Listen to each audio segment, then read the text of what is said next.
Hello guys, welcome back to the channel. मेरा नाम है रमेश और आप देख रहे हो आपका अपना channel the knowledge race. Friends, इस वीडियो के अंदर हम लोग डिस्कस करने वाले हैं प्रीवियस ईयर के क्वेश्चन जो कंप्यूटर फंडामेंटल से लिए गए हैं। और इस वीडियो को देखने के बाद आपको ये रियलाइज़ हो जाएगा कि जेकेएसएसबी में किस टाइप के क्वेश्चन जो है वो कंप्यूटर फंडामेंटल से पूछे जाते हैं। तो फ्रेंड्स, ये पूरा का पूरा जो वीडियो रहेगा जो कंप्यूटर का एक पूरा निचोड़ है। हर एक सेक्शन को यहाँ पे कवर अप किया गया है। आप इस पूरे वीडियो को लास्ट तक जरूर देखें। और आपके यहाँ पे 30 क्वेश्चन तो पेपर से लिए गए हैं, बट विद ऑप्शन में इनको डिस्कस करूंगा तो जो आपके 100 क्वेश्चन जो है डेफिनेटली बनेंगे। तो यहाँ से आपको कंप्लीटली कंप्यूटर आप अलग अलग सेक्शन से जो है क्वेश्चन सॉल्व कर पाओगे। तो फ्रेंड्स, वीडियो को स्टार्ट करने से पहले मेरी आपसे एक रिक्वेस्ट है कि चैनल के ऊपर नए हो तो प्लीज़ यार चैनल को सब्सक्राइब करके वेल नोटिफिकेशन को भी ऑन कर लें। आने वाले वीडियोस की नोटिफिकेशन आपको मिल जाएगी। वीडियो अच्छी लगे तो लाइक शेयर भी जरूर करें। कंप्यूटर फंडामेंटल की प्लेलिस्ट हमने क्रिएट की है, नीचे डिस्क्रिप्शन में उसका भी लिंक है। तो वहाँ से इससे पहले वाले जितने भी वीडियो हैं कंप्यूटर फंडामेंटल के वो सारे के सारे वहाँ से आपको उस प्लेलिस्ट से मिल जाएंगे। और सोशल नेटवर्किंग हैंडल भी हमने नीचे दिए हुए हैं। फेसबुक पेज है, टेलीग्राम चैनल है, इंस्टाग्राम अकाउंट है। तो वहाँ पे भी हम डेली बेसिस पे एमसीक्यू और पीडीएफ नोट्स वगैरह कोई भी इन्फॉर्मेशन होती है तो वहाँ पे हम शेयर करते हैं। तो आप उनको भी लाइक फॉलो सब्सक्राइब कर सकते हो। तो फ्रेंड्स, चलिए स्टार्ट करते हैं। ये लास्ट ईयर का अकाउंट असिस्टेंट का पेपर है। यहाँ पे जो है कंप्यूटर फंडामेंटल से 30 क्वेश्चन पूछे गए थे। वो क्या क्वेश्चन थे, चलिए उनको डिटेल में डिस्कस करते हैं। जो सेट सी है, अगर आपके पास भी है तो आप इस पेपर को उठा के देख सकते हो। पहला जो क्वेश्चन पूछा गया था फ्रेंड्स, वो पूछा गया था convert the below decimal value to equivalent in binary. तो आपको क्या करना था, डेसिमल से बाइनरी में आना था। तो ये जो 12 जो है ये डेसिमल नंबर है। और जो नंबर दिए गए हैं जो बाइनरी में है, बाइनरी में क्या क्यों है, यहाँ पे आप देख पा रहे हो। अब डेसिमल क्या होता है, यहाँ पे 0 से लेकर 9 तक नंबर आते हैं। 1 2 3 4 5 6 7 8 9 तक आते हैं, 0 भी उसमें काउंट होता है। तो जब 0 से 9 तक आप काउंट करते हो तो टोटल 10 रहते हैं जी। तो इसकी बेस वैल्यू 10 होती है डेसिमल की। और यहाँ पे आप देख रहे हो एक तो 0 है, दूसरा 1 है, दो ही डिजिट हैं। तो दो डिजिट को यूज करके जो कोडिंग बनाई जाती है तो उसे हम जो है बाइनरी कोड बोलते हैं। तो कंप्यूटर जो बाइनरी कोड को ही समझ पाता है, जिसको हम इसकी मशीन लैंग्वेज भी बोलते हैं। तो यहाँ पे जो इसी इन्हीं डिजिट को समझता है। तो यहाँ पे आप देख पा रहे हो 0 और 1 जो है 2 ही डिजिट हैं, तो इसकी बेस वैल्यू जो है 2 रहती है। तो आइए अभी में इसे हम कन्वर्ट करते हैं, कैसे करना है। तो फ्रेंड्स, यहाँ पे देख सकते हो आप, ये जो क्वेश्चन 12 पूछा हुआ है, अभी हम इसको जो है कन्वर्ट करेंगे। तो देखते हैं इसका आंसर क्या निकल के आता है। अब ये जो डेसिमल में हमने इसे कन्वर्ट किया तो ये 10 कहाँ से आया, बेस वैल्यू 10। मैंने आपको बता दिया कि बेस की जो वैल्यू वो 10 क्यों रहेगी, क्योंकि 0 से लेकर 9 तक रहते हैं। तो टोटल जो 10 डिजिट होते हैं, ठीक है। तो इसलिए ये 10 आ रहा है। तो अब आपको ज़्यादा कंफ्यूज नहीं होना है। 12 को क्या करना है, क्योंकि बाइनरी के अंदर तो दो ही रहते हैं, 0 और 1 जो है 2 ही रहते हैं। तो दो से आप इसे डिवाइड जो है वो करते जाओगे। जैसे आपने फर्स्ट किया तो 6 2 या 12 आ गया, 6 2 या 12, 12 में से 12 निकाल के क्या बचा, 0। जहाँ पे 0 आप लिख दो। 3 2 जा, जब आपने 3 को 2 से मल्टीप्लाई किया तो 6 आ गया, यहाँ पे भी 6 था तो 6 में से 6 निकाल के क्या बचा, 0। उसके बाद आगे 3 है, 3 तो 2 के टेबल में आता नहीं है, तो 2 2 जा 4 हो जाएगा। इसलिए हम इसे क्या करेंगे, 2 1 जा 2 करेंगे। तो 2 1 जा 2, जब 3 में से हमने 2 को निकाला तो क्या बचा, 1 बचा। 1 हमारा रिमाइंडर बच गया, तो यहाँ पे हमने ये 1 भी लिख दिया। अब आगे क्या करना है हमने, ये यहाँ पे देखो आप, लास्ट में आप देखोगे तो ये वाला 1, जब 2 1 जा 2 किया तो यहाँ पे भी 1 आ गया। तो आपने ये वाला भी 1 जो है यहाँ पे लिखना है। अब क्या करना है, आपने नीचे से ऊपर की ओर जो है इसको लिखना शुरू करना है। जैसे 1 1 0 0, तो 1 1 0 0 आपने लिख दिया। तो बेस वैल्यू इसकी जो थी वो 2 थी। तो यहाँ पे 2 तो नहीं लिखा हुआ है, बट इसका आप आंसर देख सकते हो कि 1 1 0 0 आया है। तो यहाँ पे भी आंसर जो है 1 1 0 0 इसका जो है वो राइट आंसर था। अब हम दूसरा देखते हैं। अगर इस तरीके का क्वेश्चन आपको पूछ लिया जाए कि बाइनरी टू डेसिमल आपने कन्वर्ट करना है, तो यहाँ पे देखोगे ये आपका जो था जो डेसिमल में था तो बाइनरी में हमने कन्वर्ट करके ये, अगर ये बाइनरी में दिया होता तो फिर आपने इसे डेसिमल में कैसे कन्वर्ट करना था। तो ये आपने ये नंबर लिख लिया, सीधा यहाँ पे इसे आप लिख लो। जैसे ये 0 0 1 1 आपने लिख लिया, यहाँ पे यही जो था पूरा आपने यहाँ पे लिख दिया। इसके ऊपर क्या करना है, जीरो के ऊपर, मतलब फर्स्ट में आप 1 लिखोगे, सेकंड में आप 2 लिखोगे, थर्ड में जो आएगा वो 2 का मतलब मल्टीप्लाई करोगे, 2 2 2 जा 4 आएगा, फिर उसको 2 से मल्टीप्लाई करोगे 8 आएगा। तो यानी आगे जितने भी होंगे आप 2 के मल्टीप्लाई से चलोगे। पहले में 1, दूसरे में 2, तीसरे में 2 2 जा 4, फिर 8 आएगा, फिर उसके बाद 16 आएगा, फिर 16 के बाद 32 आएगा। इस तरीके से आप उसे आगे चलोगे। तो यहाँ पे हमारे पर 4 ही टोटल जो डिजिट है, यहाँ पे 4 हैं।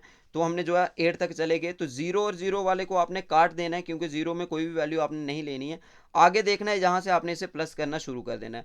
तो 1 के ऊपर 8 है तो 8 लिख दिया, 1 के ऊपर फिर क्या है 4 है तो 4 लिख दिया, 8 और 4 करके कितना आ गया 12, तो 12 ही स्टार्टिंग में था, तो ये वापस आपका सेम आ गया। तो इस तरीके से आपने बाइनरी टू डेसिमल और डेसिमल टू बाइनरी आप जो है नंबरों को कन्वर्ट कर सकते हो। चलिए हम नेक्स्ट देखते हैं। नेक्स्ट क्वेश्चन क्या है हमारा, विच one of the following is not an open source operating system. देखो ओपन सोर्स क्या होता है और दूसरा होता है आपका क्लोज्ड सोर्स। ठीक है, एक ओपन सोर्स होता है, दूसरा एक क्लोज्ड सोर्स होता है। ओपन सोर्स वो सॉफ्टवेयर होते हैं जिनका आपके पास सोर्स कोड अवेलेबल होता है। अब सोर्स कोड क्या होता है, जब कोई भी सॉफ्टवेयर बनाया जाता है तो उस सॉफ्टवेयर को बनाने के लिए जो भी लैंग्वेजेस का यूज़ किया जाता है, जो कोडिंग उसकी रहती है, तो कोडिंग वो आपको मिल सकती है, तो उसे हम बोलते हैं ओपन सोर्स, जिसकी कोडिंग आपको मिल सकती है। क्लोज सोर्स के अंदर क्या होता है, उसकी कोडिंग जो आपको नहीं मिल सकती है, वो उसकी कोडिंग सिर्फ और सिर्फ किसके पास रहती है, ओनर के पास रहती है, जो उसका ओनर होता है। ठीक है, तो उसे हम क्या बोलते हैं, प्रोपराइटर सॉफ्टवेयर भी बोलते हैं। लिख लो आप PROPREITOR, एक सेकंड, REITOR। तो आप ये लिख सकते हो कि प्रोपराइटर सॉफ्टवेयर, प्रोपराइटर सॉफ्टवेयर कौन से होते हैं, जिसकी कोडिंग जो है ओनर के पास रहती है और जिसकी कोडिंग सबको अवेलेबल होती है, उसे हम क्या बोलते हैं।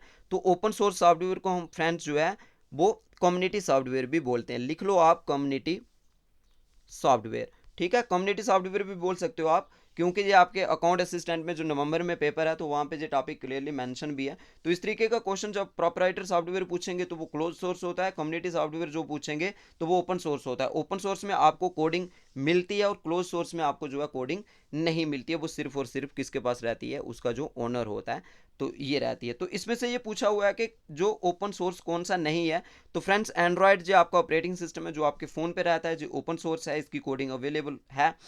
और फ्री BDS जे भी ओपन सोर्स सॉफ्टवेयर है, इसकी भी जो कोडिंग है। और विंडो जो है, जहाँ पे एक लिनक्स है, लिनक्स ऑपरेटिंग सिस्टम जो है, जो दुनिया का सबसे बड़ा ऑपरेटिंग सिस्टम, सबसे बड़ा ओपन सोर्स ऑपरेटिंग सिस्टम है, जो याद रख लेना, लिनक्स जो है दुनिया का सबसे बड़ा ओपन सोर्स सॉफ्टवेयर है, इसकी फ्री कोडिंग जो है वो अवेलेबल है। तो विंडो जो है जो माइक्रोसॉफ्ट वालों का है, MS that stand for Microsoft, तो जो क्लोज सोर्स है इसकी कोडिंग सिर्फ और सिर्फ माइक्रोसॉफ्ट के पास ही, माइक्रोसॉफ्ट इसकी कोडिंग शेयर नहीं करता है। तो इसका जो राइट आंसर है जहाँ पे ओपन सोर्स सॉफ्टवेयर कौन सा नहीं है, तो वो विंडो है। ये हम डिस्कस कर चुके हैं। चलिए नेक्स्ट देखते हैं। Friends which of the following is an input device of the computer, computer का इनपुट डिवाइस इसमें से कौन सा है। फ्रेंड्स प्रोजेक्टर, प्रोजेक्टर आपने देखा होगा, एक डिवाइस रहता है, यहाँ पे लेंस रहता है, इस तरीके की वो रेडिएशन निकालता है, यहाँ पे पूरा एक पर्दा रहता है जिसके ऊपर ये रेडिएशन पड़ती है, तो यहाँ पे आप पिक्चर वगैरह कोई भी स्लाइड प्रेजेंटेशन जो है वो देख सकते हो। तो यहाँ पे ये जो आता है ये आपका आउटपुट डिवाइस के अंदर आता है। प्लॉटर जो है, प्लॉटर भी आपका आउटपुट है। यहाँ पे आप बड़े बड़े जो फ्लैग्स हैं, जहाँ बड़े बड़े बैनर हैं, चाहे कंस्ट्रक्शन कोई प्लान है तो उसके जो ब्लूप्रिंट आप प्रिंट करते हो, तो ये आता है। प्रिंटर तो आप ऑफिस में घर में यूज़ करते हो। तो ये सारे आउटपुट डिवाइसेस हैं। इसमें से जो है वो बार कोड स्कैनर जो है वो क्या है, आपका इनपुट डिवाइस है। तो ये इसका राइट आंसर है। तो बार कोड क्या होता है, जो आपने बड़े सारे प्रोडक्ट के ऊपर देखा भी होगा, इसी कोड को हम बार कोड बोलते हैं। तो इसको रीड करने वाला जो डिवाइस है उसे हम बार कोड स्कैनर बोलते हैं। Which of the following is shortcut key to start the slide show from the beginning in MS power point. तो MS power point, Microsoft power point के अंदर जब भी हम कोई स्लाइड्स बनाते हैं, प्रेजेंटेशन बनाते हैं, तो कौन सी की जो है शॉर्टकट यूज़ की जाती है जब हमारी स्लाइड्स जो है पहली से लेकर प्ले होना शुरू हो जाती हैं। तो उसका जो राइट आंसर था वो था F5, इसका हम यूज़ करते हैं। तो फ्रेंड्स जब बाकी वाले जो हैं, क्योंकि सॉफ्टवेयर टू सॉफ्टवेयर इनका अलग अलग यूज़ मतलब चेंज हो जाता है, इनका जो है रूल चेंज हो जाते हैं, अलग अलग इनका काम भी चेंज हो जाता है। तो इसलिए मैं इनको अभी डिस्कस नहीं कर रहा हूँ, क्योंकि 10-15 मिनट जो है इसी को डिस्कस करने में लग जाएंगे। तो किसी और वीडियो में इसको डिस्कस करेंगे। इसका जो राइट आंसर है वो F5 है। नेक्स्ट जो आता है आपका, विच one of the following is called a primary memory of the computer, इसमें से कौन सी प्राइमरी मेमोरी है कंप्यूटर की। तो फ्रेंड्स यहाँ पे देख सकते हो, रैम जो है वो आपकी प्राइमरी मेमोरी होती है। और प्राइमरी मेमोरी क्या होती है, जे आप याद रख लेना, जे होती है वोलाटाइल, VOLATILE।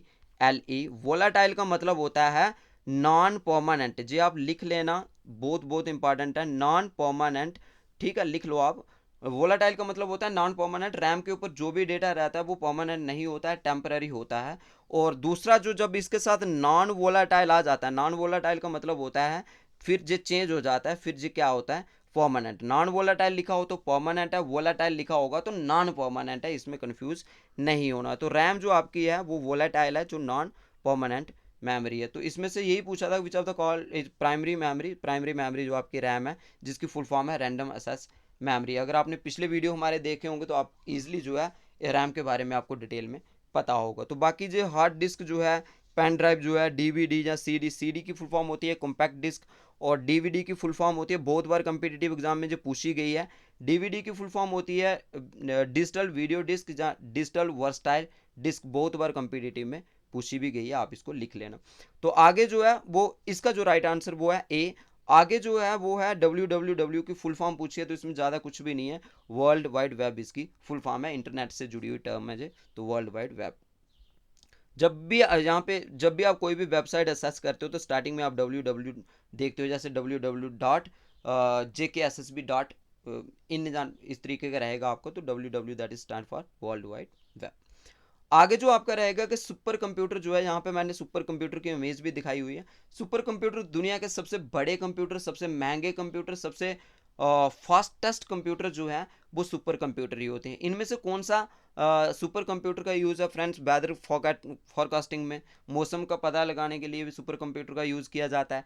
क्वांटम मैकेनिज्म जो फिजिक्स की टर्म है, ठीक है, फिजिक्स के अंदर जो हम एटम और वगैरह जो पढ़ते हैं, तो उसमें जो स्टडी करने के लिए इसका यूज़ किया जाता है, तो वहाँ पे भी इसका यूज़ होता है। और ऑयल एंड गैस एक्सप्लोरेशन के लिए भी वहाँ पे यूज़ होता है। और मेडिकल रिसर्च के लिए, जैसे कोरोना की वैक्सीन बन रही थी, तो वहाँ पे सुपर कंप्यूटर का यूज़ किया अलग अलग स्ट्रक्चर को आइडेंटिफाई करने के लिए। तो ये अलग अलग पर्पज़ के लिए इसका यूज़ होता है। तो एक अलग से वीडियो में 5-10 मिनट का जो आपका सुपर कंप्यूटर के ऊपर आपके लिए लेके बहुत जल्द आऊँगा। तो इसका जो राइट आंसर था फ्रेंड्स वो ऑल ऑफ द अबव था, यानी फर्स्ट सेकंड थर्ड जो थे। और जिसने मुझे पेपर दिया था इसने बी टिक किया हुआ, बी इसका राइट आंसर नहीं था, वो रॉन्ग था। इसका पहला, दूसरा और तीसरा राइट आंसर था। आगे जो है विच among the following is not an antivirus. Virus और एंटीवायरस के ऊपर फ्रेंड्स डिटेल में वीडियो मैंने ऑलरेडी अपलोड की है, अगर आपने वो देखी है तो आप इसका आंसर दे पाओगे। वहाँ पे भी मैंने टॉप 10 एंटीवायरस और टॉप 10 वायरसेस को जो है डिटेल में डिस्कस किया हुआ है। तो यहाँ पे सिर्फ और सिर्फ ये बताना है कि इनमें से कौन सा जो एंटीवायरस नहीं है। तो ये पहले जो 3 है, नॉर्टन है, एवीजी है, मैकफी है, तो ये सारे के सारे एंटीवायरस हैं। ट्रोजन हॉर्स जो है एक मालवेयर है, मलेशियस सॉफ्टवेयर है जो आपके कंप्यूटर को नुकसान पहुंचाता है। तो यही इसका राइट आंसर था, ये आपका एंटीवायरस नहीं है, ये मालवेयर है, ठीक है। मालवेयर मतलब ये आपका एक वायरस की कैटेगरी में आता है। नेक्स्ट आता है फ्रेंड्स आपका व्हाट इज FTP। तो आप देख पा रहे हो फ्रेंड्स यहाँ पे कितने सारे क्वेश्चन इन्होंने सिर्फ और सिर्फ फुल फॉर्म्स को लेके पूछे हैं। तो मैंने फुल फॉर्म्स के ऊपर भी, एब्रीवेशन के ऊपर भी वीडियो ऑलरेडी अपलोड किया है, 2 वीडियो, नियर अबाउट 300 के आसपास मैंने जो है वहाँ पे फुल फॉर्म्स को जो है डिस्कस किया हुआ है। तो मोस्टली मैंने जितनी भी इंपॉर्टेंस थी ए से लेकर जेड तक अल्फ़ाबेटिकली अरेंज करके उनको वीडियो को बनाया है, ए से कौन सी है, बी से कौन सी है, तो आप उनको देख लीजिए, आपके जो एब्रीवेशन का टॉपिक भी जो है वो क्लियर हो जाएगा। अब FTP की जो फुल फॉर्म है, TP होता है, that is stand for protocol. Protocol का मतलब हो गया रूल्स एंड रेगुलेशन। और T होता है ट्रांसफ़र करना, और F that is the file, file को ट्रांसफ़र करना। और इंटरनेट के ऊपर जब भी हम कोई चीज़ एक्सेस करते हैं, डाउनलोड करते हैं, अपलोड करते हैं, तो हम फाइल को ही तो ट्रांसफ़र कर रहे हैं जनरली। तो बस यही होता है इसकी full form, file transfer protocol.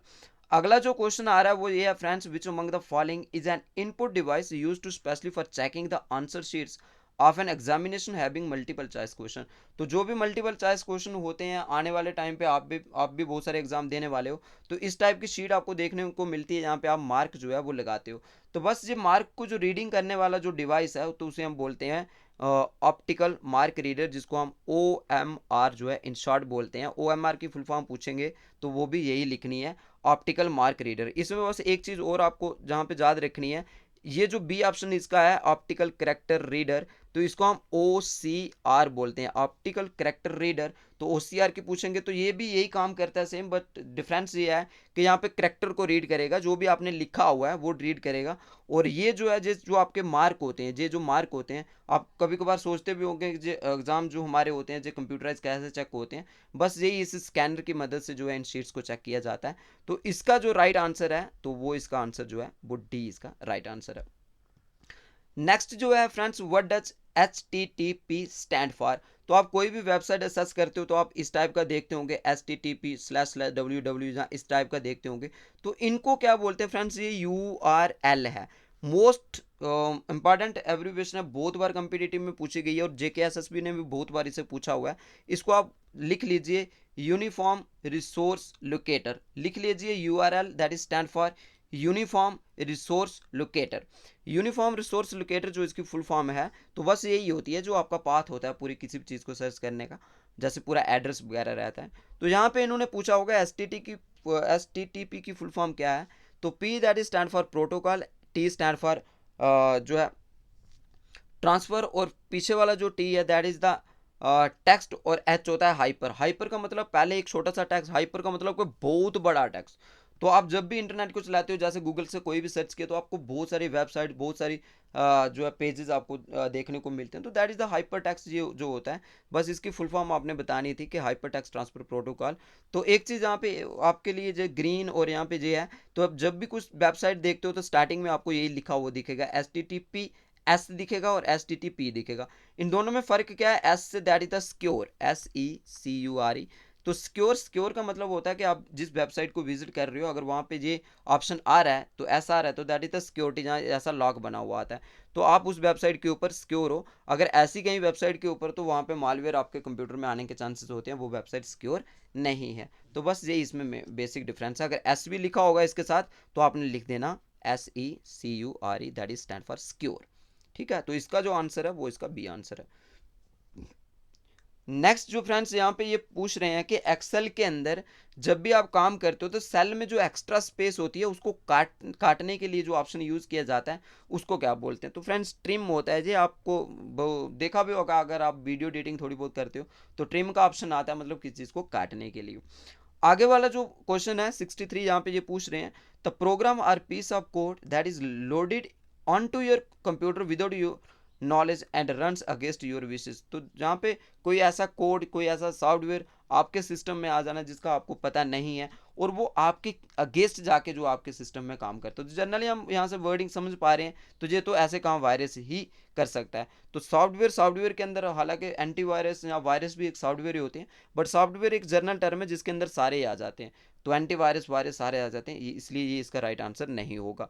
फिर एंटीवायरस तो वायरस को निकालने का काम करता है, ये भी नहीं है। हार्डवेयर तो कोई भी फिजिकल कंपोनेंट कंप्यूटर का होता है, तो ये भी इसका आंसर नहीं है। तो कंप्यूटर वायरस इसका जो है राइट आंसर है।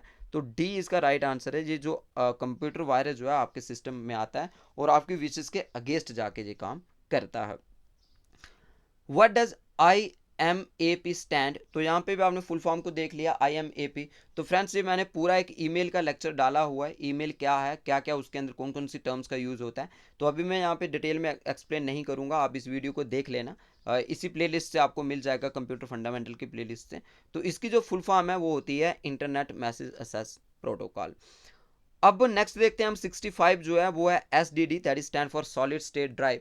तो इसकी फुल फॉर्म ही यहाँ पे पूछी हुई है, तो इसकी फुल फॉर्म जो है वो सॉलिड स्टेट ड्राइव है। अब थोड़ा सा मैं आपको एक्सप्लेन भी कर देता हूँ SDD और HDD के अंदर फ़र्क क्या है।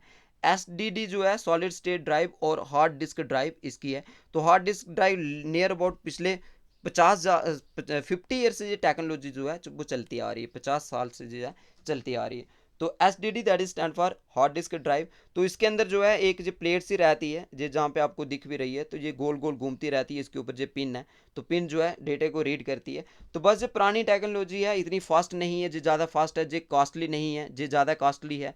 और उसके बाद जो है अगर ये नीचे कहीं गिरती है तो डैमेज होने के चांसेस रहते हैं, क्योंकि इसमें मूविंग पार्ट होते हैं। इसमें कोई भी मूविंग पार्ट नहीं होता, तो गिर भी जाए कहीं तो डैमेज होने के चांसेस इसके कम रहते हैं। तो बस इसमें जो बेसिक डिफरेंस दोनों के अंदर था, तो ये आप याद रख लेना। इसका आंसर जो है वो ए है। नेक्स्ट आता है फ्रेंड्स BIOS, सबसे ज़्यादा बार पूछी जाने वाली कम्पिटिटिव एग्जाम में जो एज पर JKSSB। तो ये लगभग 4-5 पेपरों में मैंने इस फुल फॉर्म को देखा है, BIOS की फुल फॉर्म पूछी है। तो BIOS मैंने पिछले वीडियो के अंदर डिटेल में डिस्कस किया हुआ है, आप उनको देख लेना। तो BIOS की फुल फॉर्म जो होती है उसे हम बोलते हैं बेसिक इनपुट आउटपुट सिस्टम। तो यहाँ पे इन्होंने लिखा है कि ड्यूरिंग कंप्यूटर बूटिंग प्रोसेस, जब भी आप कंप्यूटर को ऑन करते हो उसके अंदर एक ऐसी चिप रहती है जिसको हम जनरली रोम बोलते हैं, रीड ओनली मेमोरी। इसके अंदर एक सॉफ्टवेयर पड़ा रहता है जो आपके सिस्टम को जितने भी इनपुट डिवाइस आउटपुट डिवाइसेस हैं, तो उसको चेक करता है कि वो सारे वर्किंग में हैं कि नहीं है। तो थोड़े समय के बाद कंप्यूटर आपका ऑन होके वर्किंग कंडीशन में आ जाता है। तो जो BIOS का ही काम होता है, जो उसको पहले ही जो है वो चेकआउट करता है कि आपका सिस्टम में क्या कोई ख़राबी तो नहीं है, कोई डिवाइस ख़राब तो नहीं है। तो बस ये है, इसकी फुल फॉर्म जो है बेसिक इनपुट आउटपुट सिस्टम है। तो बस ये इसका राइट आंसर था। इसकी और एक्सप्लेनेशन के लिए पिछले वीडियो देख लेना, वहाँ पे मैंने डिटेल में एक्सप्लेन किया है। फ्रेंड्स यहाँ पे आगे क्वेश्चन जो आता है, व्हाट डज ASCIA एस्काई जो है किसके लिए स्टैंड करता है। तो कितने सारे क्वेश्चन इन्होंने फुल फॉर्म्स को लेके पूछे थे। स्काई जो है फ्रेंड्स वो आता है आपका American standard code for information and interchange. तो यहाँ पे आप देख पा रहे हो कि ये इसकी फुल फॉर्म है। अब होता क्या है, इसके लिए मैं थोड़ी सी आपको एक्सप्लेन कर दूं। एक एग्जाम्पल के तौर पे मान लो कि कंप्यूटर तो बाइनरी कोडिंग्स को समझता है, तो ए जो है 101 इंडिया में कोड है और जेई ए एक्चुअल नहीं है फ्रेंड्स, सिर्फ और सिर्फ मैं आपके लिए एक एग्जाम्पल ले रहा हूँ।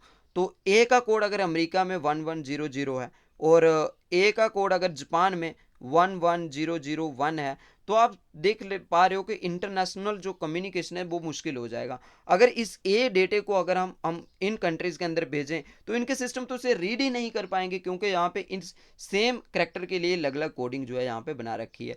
तो बस इसीलिए American standard code for information इसका यूज़ किया गया, क्योंकि सबके लिए सब कंट्रीज के अंदर जो है जैसे सेम करेक्टर के लिए सेम कोडिंग रहेगी, तो इंटरनेशनल कम्युनिकेशन जो है वो ईजिली हो पाएगा। तो बस यही इसका मेन था और इसकी फुल फॉर्म ये है। विच one of the following software is email client. इनमें से कौन सा ईमेल क्लाइंट है, तो वो आपको बताना है फ्रेंड्स।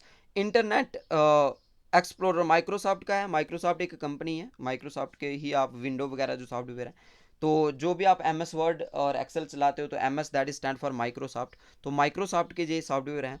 और इंटरनेट एक्सप्लोरर इसी का एक ऐसे करके सॉफ्टवेयर आता था, और ये ब्राउज़र है। इंटरनेट को चलाने के लिए जिस सॉफ्टवेयर का हम यूज़ करते हैं तो उसे हम ब्राउज़र बोलते हैं। तो ये एक ब्राउज़र था। उसके बाद विंडो 98 ये आपका ऑपरेटिंग सिस्टम था। और पावर पॉइंट ये आपका प्रेजेंटेशन सॉफ्टवेयर है।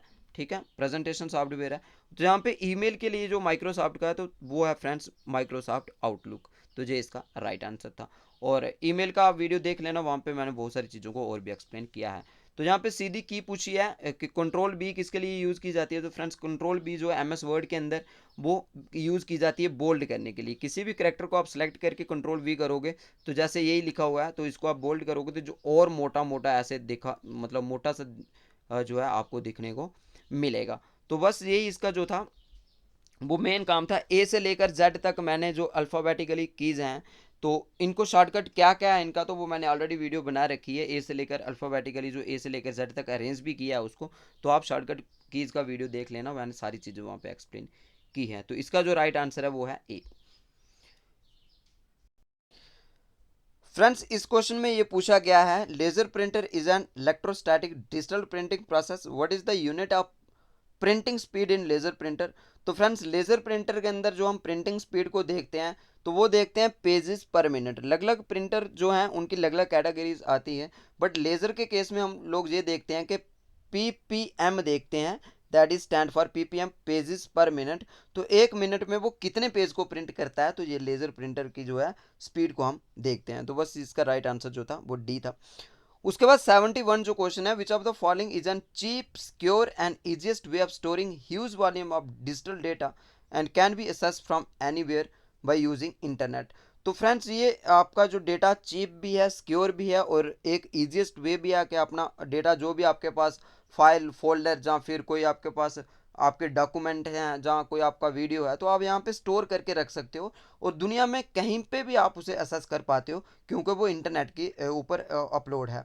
तो ये कंपनी जो है उनका जो सर्वर है SERVER, सर्वर क्या होता है कि सर्वर एक स्पेस रहती है जहाँ पे कोई, जैसे आप यूट्यूब के ऊपर वीडियो देख पा रहे हो, तो ये यूट्यूब के सर्वर में ये वाली वीडियो जो है वो अपलोड है, तो आप अपने सिस्टम से उसे एक्सेस करके जो है वो देख पा रहे हो। तो ऐसी कंपनीज आपको जो है सर्विस देती हैं जहाँ पे आप अपने डेटे को जो है वो स्टोर करके रख सकते हो। उनके सर्वर में ये डेटा स्टोर रहता है, तो आपका डेटा जो है परमानेंटली आप कह सकते हो कि वो आपका सिक्योर है।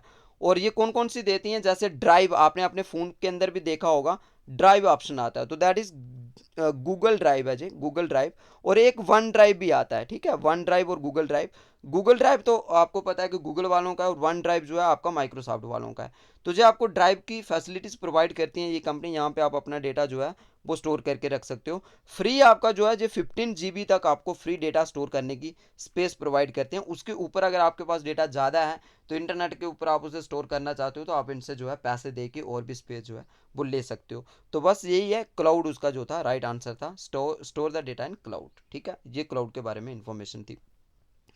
नेक्स्ट आता है आपका विच among the following is not a feature of the primary memory. Friends, primary memory के बारे में हमने पीछे पीछे भी पढ़ लिया। तो assess directly by the processor, बिल्कुल सही बात है। प्राइमरी मेमोरी यानी रैम से जो है प्रोसेसर डायरेक्टली चीज़ों को रीड करता है। उसके बाद फास्टेस्ट मेमोरी अवेलेबल है, मतलब इस केस में पूछा है तो, लेकिन प्राइमरी मेमोरी फास्टेस्ट होती है। प्राइमरी की जो सबसे फास्टेस्ट है वो रजिस्टर है, फिर कैशे है, उसके बाद फिर आपकी जो रैम है, फिर आपकी हार्ड डिस्क तक आ जाएगी, सेकेंडरी मेमोरी तक।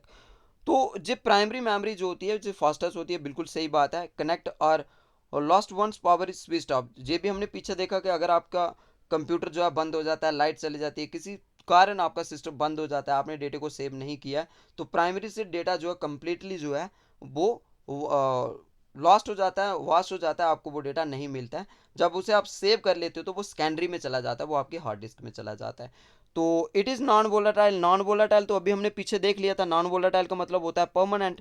ठीक है, तो परमानेंट ये मेमोरी तो है नहीं है, क्योंकि ये रैम जो आपकी प्राइमरी मेमोरी होती है ये टेम्पररी होती है, नॉन परमानेंट होती है।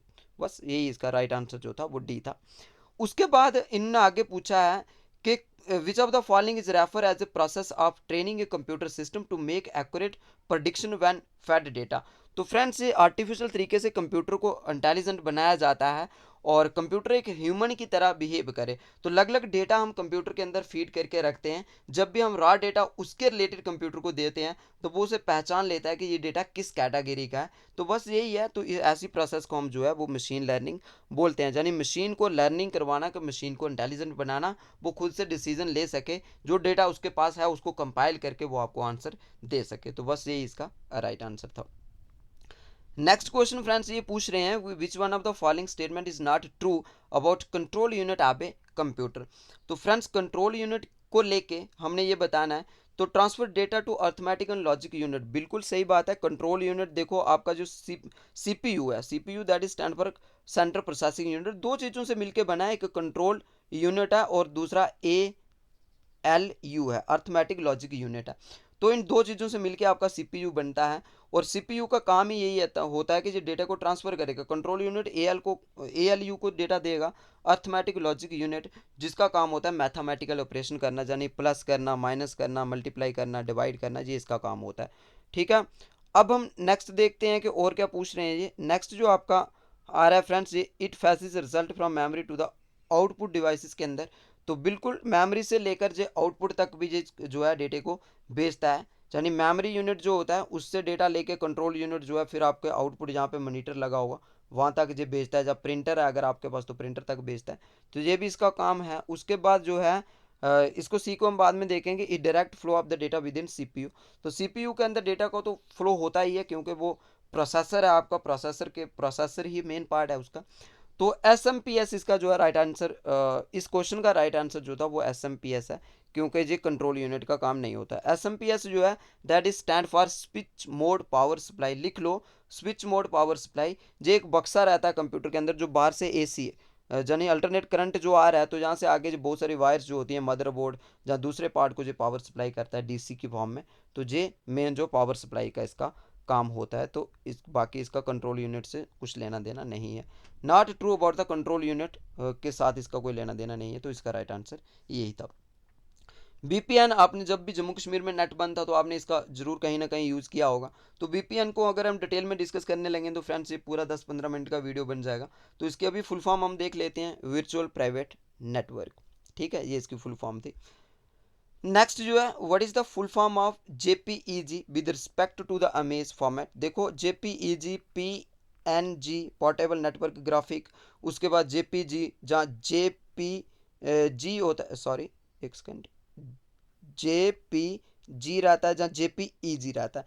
जो सारे जो है इमेज के फॉर्मेट हैं ये जो जहाँ पे लिखे हुए हैं, तो बस फुल फॉर्म आपको बतानी थी। अगर आपके सिस्टम के अंदर भी कोई इमेज पड़ी है तो उसको आप देख लीजिए, उसका फॉर्मेट चेक कीजिए, प्रॉपर्टी चेक कीजिए, आपको वहाँ पे दिख जाएगा इमेज फॉर्मेट वो उसका क्या होता है। तो इसकी फुल फॉर्म जो थी जॉइंट फोटोग्राफी एक्सपर्ट ग्रुप थी। अगर ई इससे काट दिया जाए तो फिर इसकी फुल फॉर्म बनती जॉइंट फोटोग्राफिक ग्रुप एक्सपर्ट, यहाँ से कट जाता।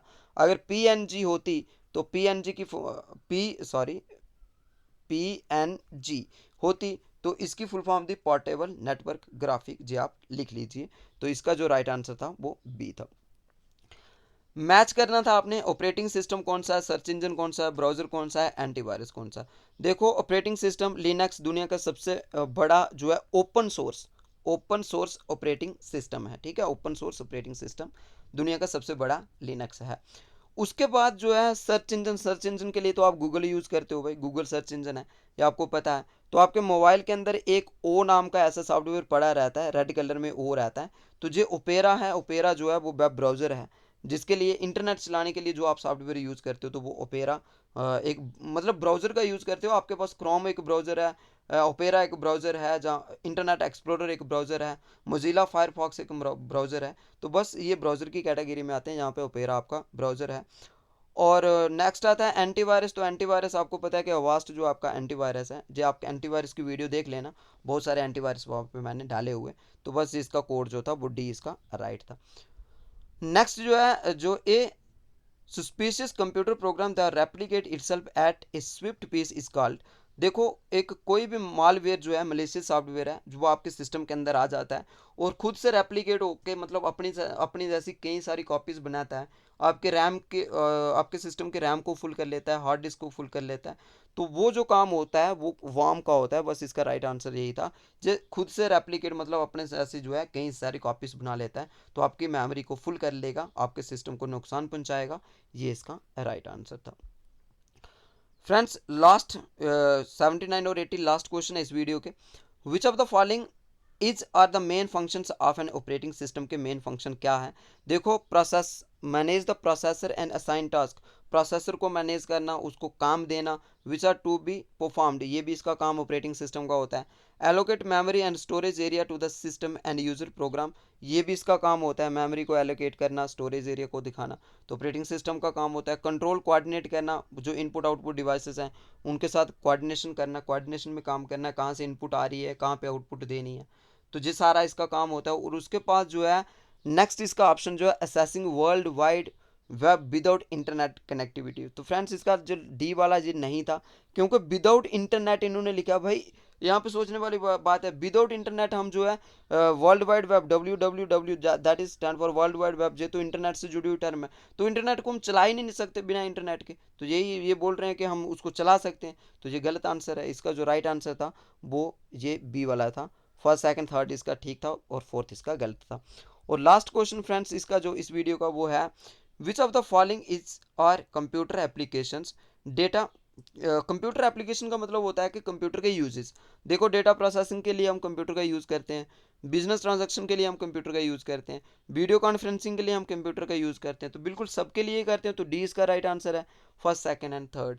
तो फ्रेंड्स ये था पूरा वीडियो। उम्मीद है कि आपको ये वीडियो पसंद आई होगी। अगर वीडियो अच्छी लगी तो लाइक शेयर जरूर करें और कमेंट करके अपनी राय भी ज़रूर बताएं। अगर किसी क्वेश्चन में आपको समझ नहीं आई है तो वो नीचे कमेंट सेक्शन में ज़रूर बताएं। और चैनल के ऊपर नए हो तो प्लीज़ यार चैनल को भी सब्सक्राइब करके बेल नोटिफिकेशन को ऑन कर लो, आने वाले वीडियोस की नोटिफिकेशन आपको मिल जाएगी। फ्रेंड्स मैंने बहुत फास्ट बोल के इस वीडियो को रिकॉर्ड किया, फिर भी ये 33-34 मिनट तक इसकी लेंथ पहुंच गई है।